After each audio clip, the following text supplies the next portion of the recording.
now thinking about sort of trade-offs of different types of regulation, one thing that a carbon tax clearly has as an advantage over pretty much any of the other things we're talking about, other than possibly some of the other narrower taxes, is the revenue-raising piece. But I'm going to sort of set that aside for now and think about three other key advantages that a carbon tax has over sort of a more traditional regulatory command and control type of approach.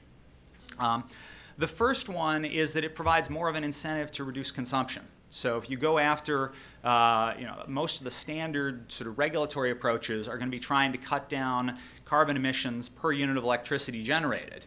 So they'll put regulations on the power plants, but they're not going to have as big an effect on consumer demand, that they're not going to push up electricity prices. Carbon tax doesn't push up electricity prices that much, but it still pushes them up substantially more than some of these traditional regulatory approaches does.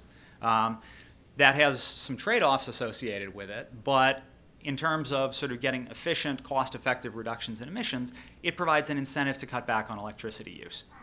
So that's the first piece.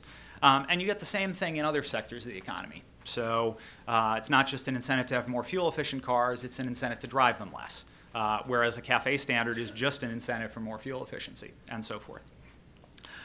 The second thing is that a carbon tax is going to target all, it sort of provides an incentive for all means of reducing emissions.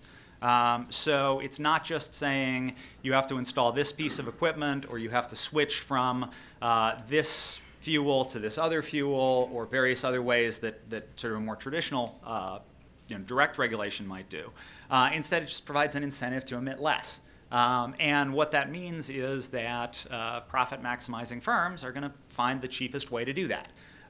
And you don't necessarily get that with any sort of traditional type of regulation. If you design it really well, you can be just about as good.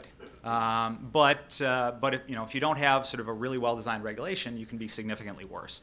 The third point, and I think I made this too short here, which is that it's more transparent. Really, it's more transparent, it's simpler, and it sort of obviates the need for a whole lot of other regulations. And I'd sort of boiled that all down into one not terribly transparent way of saying that it's more transparent. It's simpler.